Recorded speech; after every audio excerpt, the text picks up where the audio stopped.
Hello, friends. This is Dorie Clark, and I am here live with my good friend, Martin Lindstrom. We are here today talking about Martin's new book. It is called The Ministry of Common Sense, and he is going to be sharing with us something that is actually incredibly important, which is how do you overcome the stupid bureaucracy that we face so often at work? So we're going to be diving into that. And as you are here and tuning in, we would love to see actually who is in the audience and joining us. So please feel free to type into the chat box and say hi. Let us know where you're calling in from. If you're here in the US, maybe you have a big blizzard going on outside. I know it's snowing out where I am, but we want to hear where you're calling in from and what's going on in your world. So Martin Lindstrom, so nice to have you here. Dorie Clark, I can only say the same. It's wonderful to be here. I have to tell you the crazy story, okay? Listen to this. So here's the story. You know, I'm promoting this book, The Ministry of Common Sense, on Amazon, right? Or rather, I tried to, because on Amazon, you have this thing where you can advertise for it. Well, the book has now been banned on Amazon. Because what did you do? Yeah, I'm not kidding. So it says bull S hates, and if you are in doubt about what it means, it stands for bullshit. Just in case someone is in doubt here, right? But I'm using the two words, the two letters B and S. Now that's banned on Amazon, but you can still go to Amazon's page and buy the book. You just can't promote the book because the algorithms don't want to allow it. So if you ask me right now, why did I write this book? You just got the answer. The book has been attacked by red tape. That is an amazing story. Oh my goodness. Well, yes, Martin Lindstrom banned in Boston, banned everywhere. This is your chance now, world. If you want to get the hot banned book, make sure you check out the Ministry of Common Sense. And so we want to greet some of our friends who are here tuning in live with us. We have Juan Felipe from Bogota, Sophie from Richmond, Nelia from Calgary, Margot's here from Belgium, Khalif from Nigeria, Michal from the Bay Area, Rosinda from Mexico. Carrie is in La La Land where the sun is shining. I know, don't rub our face in it here, Carrie. Oh my gosh. We have Jeannie from Oregon and Indrani coming in from Northampton, Massachusetts. We're so glad to have all of you guys joining in. We're going to be taking your questions for Martin Lindstrom, so feel free to type them into the chat box as well. We want to hear from you. But Martin, a big question that I have, you have now spent several years researching the question of, finding examples about corporate BS and some of the crazy policies. I'm sure all of us have examples in our own mind about companies that we work for now or that we used to work for. But in the course of your research, what are some of the craziest things that stand out? What are the policies that just really don't make sense? There's so many about it, so I could write 5 volumes. But let me just take an experience I had last month when I was jumping on a plane. I was sitting in my seat, and over the speakers, there was this announcement. Ladies and gentlemen, welcome on board on this plane. I'm pleased to announce that all cabin service has been completely suspended on the entire flight. And then the person continued saying, and if you intend to use the lavatories on the front of the plane have been completely banned for passenger usage. They are now exclusively reserved for the cabin crew. So here I was thinking, I'm sitting at row 3, and I had to pass by 32 other rows, end up in a line as long as TSA, right? And then I can stand there and smell the freshly brewed smell of toilet, mixed up with aroma of COVID-19, of course.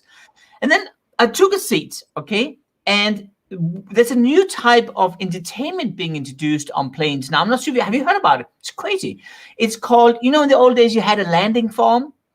This is the extended version of that. It's called a contact tracing form. It's a wonderful entertainment device.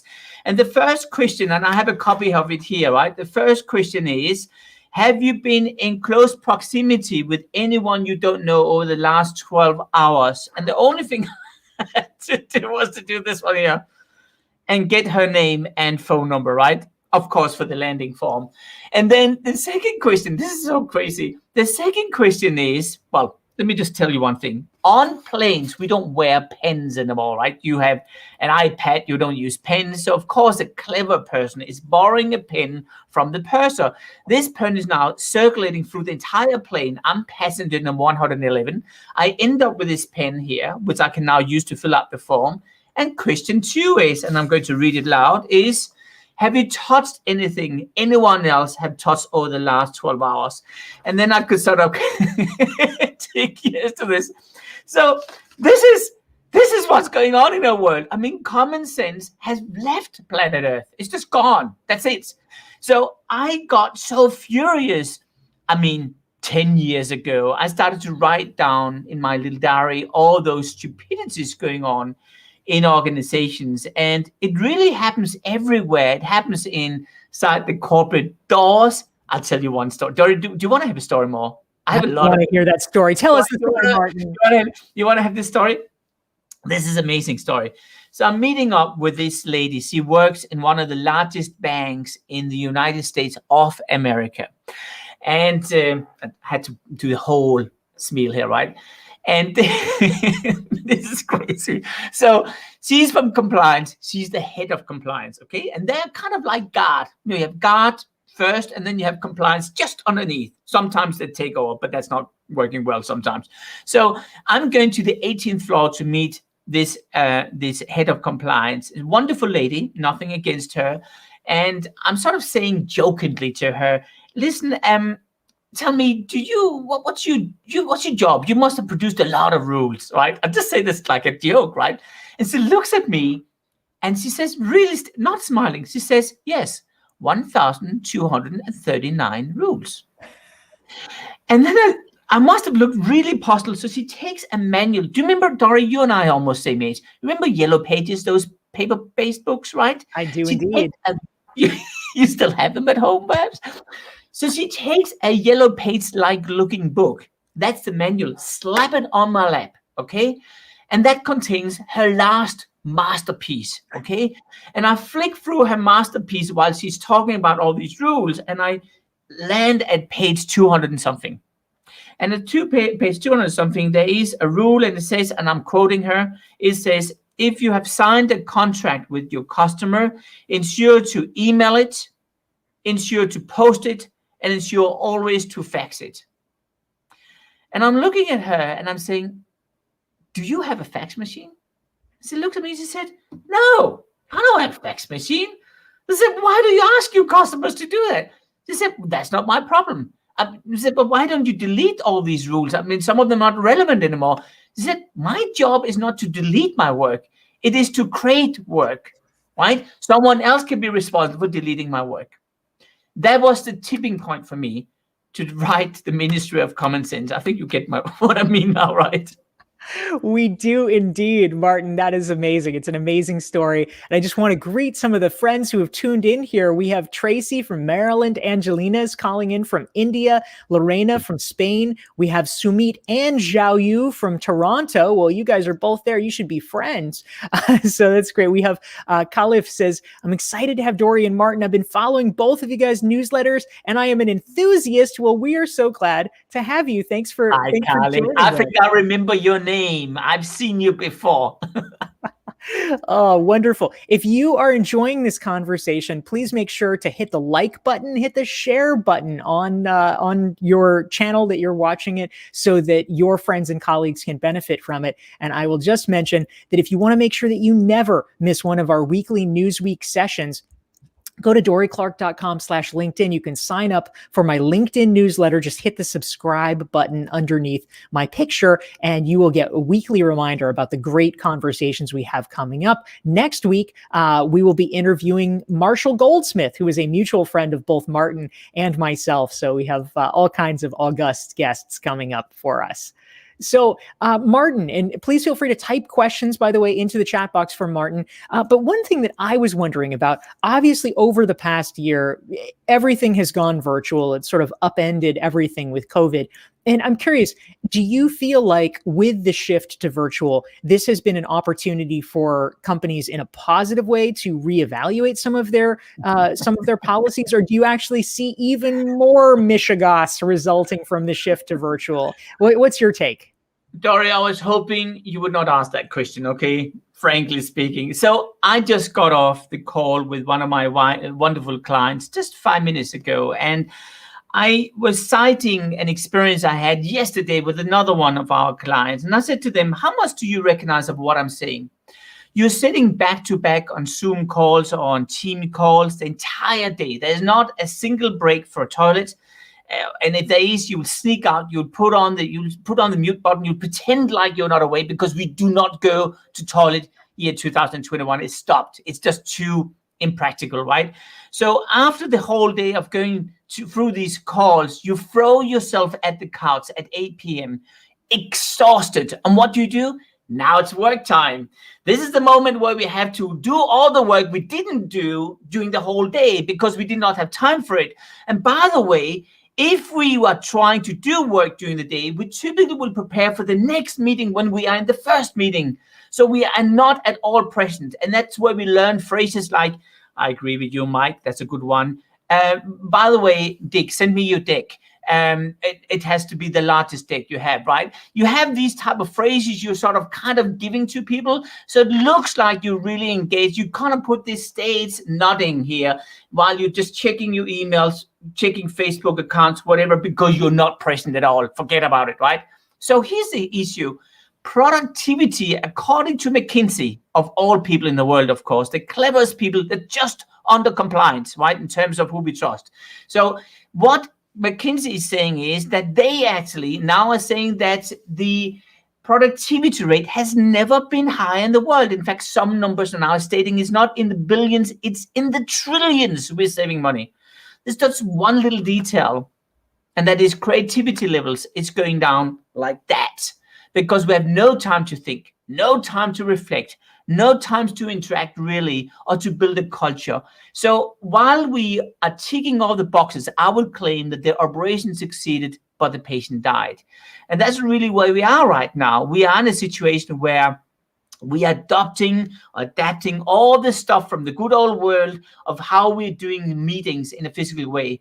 And we copy paste it into the new virtual world.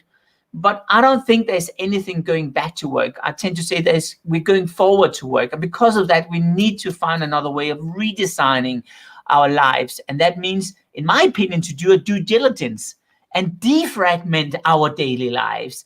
And rather having a to-do list, to do an un-to-do list and get rid of all these crap we have, which I think most of you guys are sick and tired of. And I just had to ask all of you out there, including you, Caleb, right?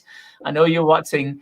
I need to ask you one thing. How many of you feel exhausted by the end of the day these times? I know I do. That's for sure. Welcome in my club. Now we 2 members. That's right. That's right. Feel free to type it in the chat box. Are you guys exhausted? As exhausted as me and Martin, or are we just driving ourselves to distraction? Well, we entertain ourselves. We're talking every week through this. We can't talk in private anymore. We only do talk in public somehow. I don't know why. It's true. It's the best kind of friendship. It's like, let's just hop on LinkedIn Live, Martin. I'm seeing people chime in. Nelia says, yep, she feels tired. Carla says, me. Juan Felipe, I do. Yes, absolutely. Everyone's chiming in. I think apparently it is not just us, Martin. So that's reassuring. Oh my goodness. Yeah, this is I think a really important conversation. And Martin, a question that I have for you, and by the way, thank you all for chiming in. If you have particular questions for Martin, feel free to type them in the chat box. We'd love to hear what is on your mind. And if you're interested, of course, in Martin's book, it is The Ministry of Common Sense. So check that out. But a question that I have, Martin, there's many people who are tuning in who probably work inside an organization. Maybe they're listening. They're like, yes, you are preaching the gospel, Martin. I am all on board. I want to get rid of this crazy, stupid bureaucracy, all this red tape, but my boss won't let me. What do you advise for someone who is committed to this cause, but has perhaps been stymied in their efforts to try to get rid of this dross and dreck that is impacting us in a negative way? Well, Dorie, I'm going to tell you a secret right now, but don't tell anyone, okay? You promise me. Just between us. Here's the story. So what I tend to do is to go under the radar. Okay, here's the fact. Here's what's so stupid. When you are doing projects, you always have to do budgets and predictions, but you kind of have no idea about if it works or not, right? So what I would suggest you do is to go under the radar and try to find out what frictions which is frustrating you every day. Now, first of all, ask yourself one simple question. If I, for example, should do a little bit of a chart here on the screen right now, and I'll say, this is things which I do every day, and this is things I shouldn't do, right? And here's the interesting thing. Most of the stuff we do increasingly is down here. That is in do, don't, so that's in don't space, and here you have shouldn't. And here you have should. And what's interesting is this is a space which is really, really crowded these days. And it's crowded because we are replicating what we did in the past into what we're doing today in this new virtual environment. So what I would do is I would ask your colleagues to take photos of the friction points, the things which are frustrating you the most. And there's a lot of stuff going on. Take a photo of it. Why is that? Because if you take a photo, you kind of remember the context. It was that stupid reply. Is that stupid, internal website where you can't fill out a travel form? It's all those different things. Take photos. And then if you can't go to work physically, but it's virtually, share all these photos with everyone in your little group, in your division, and find out what they have as a common denominator. And you'll figure out, okay, there is one thing which is we're all in agreement about that topic. Fine. This is the friction point number one. Here's the second thing you do. You actually ensure to install what I call a 90-day intervention. And let me just explain that for a second. So some years ago, there was an experiment done with chickens. Chickens were put into a cage and they were stuck there for about half a year. And one day the chickens were let out in the beautiful green grass and the sun was shining and the birds were singing. And what happened is the chickens went straight out. And after 30 seconds, they went straight back in again. And I call that the chicken cage syndrome. The reason why the reason why people in the organization are hesitant to change is because they're kind of afraid of the unknown. And that leads me to the second story of the chicken cage. So imagine that you have 4 chicken cages seen from the very top, and they're all stacked in such a way that they're pointing in towards a square, right? So here you have the square, here you have the chicken cages, right? Here is what you have to do now. What I would like you to do is to figure out, where do you place a piece of corn to get the chickens out? Now, most people will say, to get the chickens out, I place the corn in the very center, right? But what we've noticed is this. If I'm a chicken here, let's call my chicken A, and I'm looking at this corn, I'm saying, my God, that's far away. My KPIs, they're really not supporting that. And the chicken's going to say, what if my manager is being fired? I'll look like a complete chicken when I'm standing there in the middle of the thing. So what is chicken A going to do? The chicken A is going to look towards chicken B. More clever, more sophisticated. Chicken B is going to look at chicken C. They're all saying, look at me, look at you, look at me, look at you. And actually, they will end up with all concluding that they will go straight back into the cage and not eat that corn. And this is really what's happening typically in business transformation. So what do? Instead of placing the corn out in the center, you place it just outside the chicken cage. And why do you do that? Because if I take that piece of corn, I eat it, it's an amazing piece of corn. All the other chickens will look at it and say, woo, that's pretty cool. I want to have it too. And you are now having a little success. So when I told you about the idea of creating a 90-day intervention, the idea of having a little friction point and ensure that that friction point is solved, you have to do it in 90 days. Don't do it in half a year. Don't do it in a year. Do it in 90 days. And then this is so important. What you do then is you celebrate the hell out of it. Whoa, fantastic, amazing stuff. We changed that little thing. And then you have enough energy within the organization to put out another corn, and then it's changing. And here's the issue.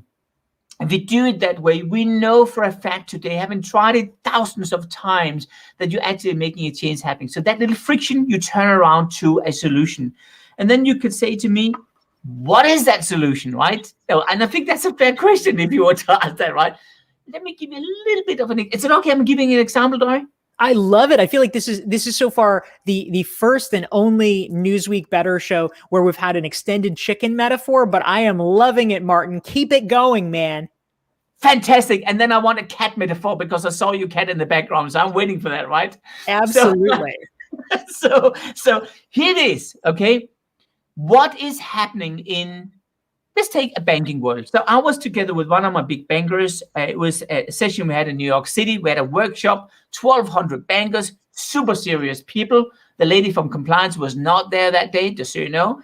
We're all sitting there, and I asked them, what are you most frustrated about? And they literally paused, and then they said, emails. And do you know what? An average banker, I learned from this session, actually receive 800 emails a day. 800. So if we do the math of 800 emails, 800 emails is literally the same as 13 hours. 13 hours of email work every day. I mean, and that's where you haven't even begun your work. It's just looking at emails and replying 1 minute each, right? So I said to them, would you like to change that? Absolutely. I said, here's a little bit of an interesting thing. Do you know there's a direct correlation between the number of emails you send and the number of emails you receive? Get that one, right? You know where this is going now, right? They were nodding. I'm feeling the common sense. They were still nodding, right? Then I said to them, how many of you are reading these copy in emails, the CC'd emails, right? Out of a room of 1,200 people, 5, I'm not kidding, 5 people raised their hand. All of them from compliance, of course. So fine enough. We're going to ban it. We're going to ban the CC button. We're going to ban the reply all button. Oh, we can't do that. One guy from compliance said, and this is where I came in with the 90 days. I said to him, listen, fantastic. I hear what you're saying, but you're one person saying that. Are you looking at all your CC thing? Well, he looked at 3 the other day. I said, that means the lowest common denominator is going to punish 1,200 people in this room because you coincidentally are looking at a CC thing. Have you ever been sued because you didn't look at it? No. Okay. So why don't we introduce the 90-day intervention? And that's what we did. We actually talked to Microsoft, we redesigned Outlook, and we removed the reply all and the CC button. And for 3 months, 90 days, we ran it. And guess what happened? After 90 days, the number of emails had dropped from 800 to 365 on average. And here's the best thing, not a single complaint was received at compliance. And this is my message. My message is quite often that you have to see the world from a different point of view. And you have to see it from outside in rather than inside out. Meaning inside out, our little world where we drink our Kool-Aid, where it's compliance and BS and all that stuff going on. And I like compliance, don't get me wrong, but I love to pick on people, right? But here's the issue. If you see it from outside in, which is the idea of seeing it from a customer's point of view, or actually from me as an employer's point of view, which are frustrated and worn down and just tired, then suddenly you'll see a different perspective. So the message is very simple. 90-day interventions, small friction, under the radar, celebrate the success, and then get permission from your boss to move on and place more cons. And now it's time to the cat story from Dorie Clark. I love it, Martin. Thank you so much. And I just want to, +1 what you're talking about, because actually in my book, Entrepreneurial You, I talk a lot about the power of short sprints. So I think that's very effective. Speaking of cat stories, Anju had a comment in here saying, I hope the window is closed because your cat is by the window. Don't worry, Anju, because I live in New York. There's a snowstorm. So definitely the window is closed. So kitty cat is safe for sure.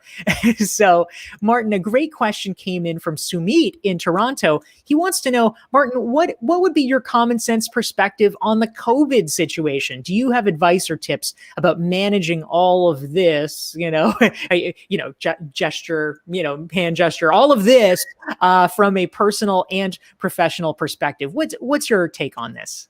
Absolutely. Actually, I'm in the middle of the process of writing an update for the New York Times on this very topic. And here's the issue. 3 things. What we learned during this whole process was, of course, this is all to do with preparation when you are rolling out the vaccines, let's say. Now, it's not a surprise there's a vaccine coming. I mean, we've been talking about it now for at least a year, but no country actually were preparing for how to roll it out and simulating it. So the first thing we sort of said, no, and I'm writing a lot about, is to say, first of all, find out who are the best people to distribute and handle crowd management. And one of the things I would say is it's the airports. Airports are not even at half capacity. They're at 5% capacity. There's even airports which are completely shut down. Why don't we use them as vaccine centers? Why don't you ensure that that's where we do all the crowd management, because they're perfect environment for that. So that's the first thing. That is to see the world from a different point of view. Actually, one of my suggestions in an article in the Times in London was 2 months ago, in fact, for the government to reach out to Amazon. I'm sure they didn't read that, but actually, as you may be aware of, the US government is now working with Amazon on rolling out the vaccine. So that's another take on it. The second thing I would do is I would ensure that when it comes to this, we will get into a phase now where everyone will talk about, have you gotten that vaccine or not, right? And I'll be honest with you, I would introduce a sense of peer pressure. Okay, I would say to people, once you got your vaccine stage 1 or 2, you get a badge, right? And the badge can be flipped around. So on the first one, it's yellow and it has a magnet and you can sort of look around, and then it's green. And that means I got the vaccine. And I would do that for 2 reasons. The first reason would be that it sends a signal to all those people which haven't received that vaccine, that, you know what? You better step up in case you're considering not to say yes. And the second thing it will do is it will also give us a sense of that we are in this together. It will create a sense of belonging, which I think is really important right now. So that will probably be my second advice. Of course, there's a lot of advice. For example, get hold of the retired nurses, which I know we're doing in New York City right now. New Jersey is doing it right now, but it's not happening across the country at the moment. I would go out and use different types of aspects of views into this world. So can you add common sense to COVID-19? Absolutely you can. I think it's just a matter about looking at the world from a different point of view, right?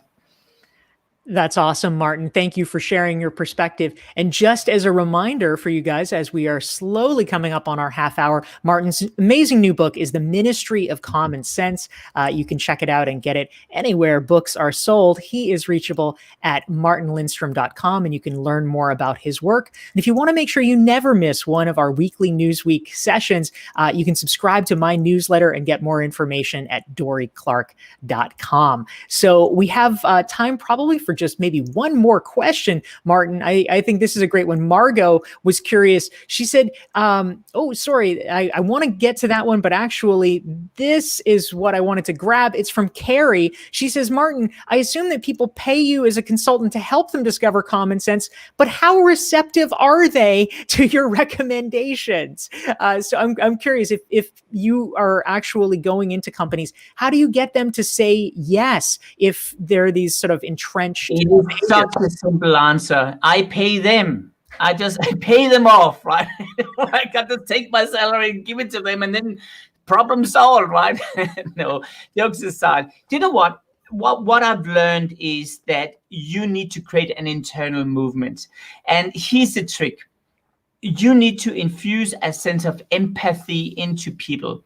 Here's what's so fascinating. One of the things I discovered as I wrote the book was that there is a direct correlation between empathy and common sense. Empathy is the ability to put yourself in the shoes of another person. Well, guess what? Common sense consists of the word common, which is seeing the world from other people's point of view. So they are direct correlated. The less common sense you have, actually, the less you actually will see those two words are going down the drain. So let me tell you a little quick story. The story is from a large pharma company, which is the leader in the respiratory field. And what happened was that these guys wanted to get closer to the patients. So I said to them, why don't we go into patient homes and try to find out what's going on in those homes? And we meet up with this 28-year-old lady, a wonderful lady, and she had had asthma her entire life. And I said to her, how did it feel like to have asthma when you were young? And she starts to cry. And obviously, I hit a very sensitive question, a mark here. So I said to her, why? What happened? She said, well, listen, I was teaching school. I had no friends. I was ditched from the parties. I was a clear outsider. I said, well, listen, you look like you have a lot of confidence today. What changed? She said, I'll tell you what it is. And she goes down her handbag, right? And she grabs the handbag and she pulls out a straw from the handbag. She said, this one is my secret. I said, what do you mean?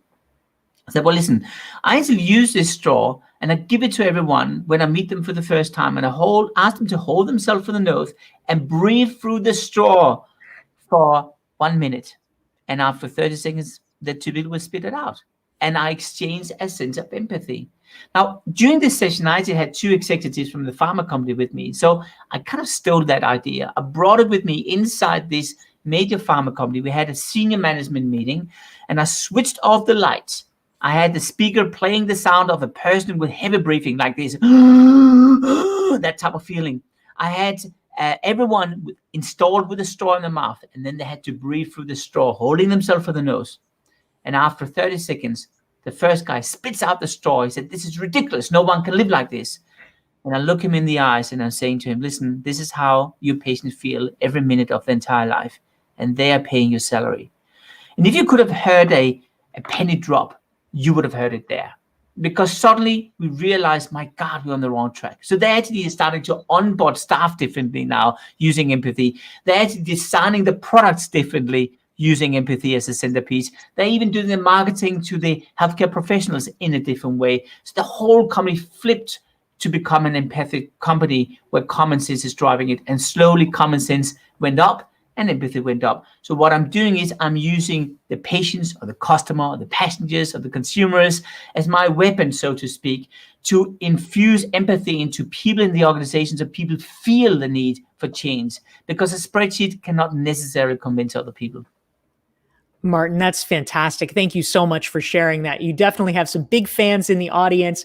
We have a great note from Jeannie. She says, "Time went so fast. Can you have Martin back again soon?" So we would definitely love to do that, Jeannie. And Martin, I hope that we'll have the chance to have you back again soon. Again, the book is The Ministry of Common Sense. You can learn more about Martin at martinlindstrom.com. And if you've enjoyed this conversation, hit the like button and type into the comments your favorite observation or the takeaway that you've learned, so that you can solidify it for yourself and also share it with your network so that they can learn. Martin Lindstrom, thank you so much for joining us today. Dorie, what a pleasure. Thank you. Take care, everyone. See you next week.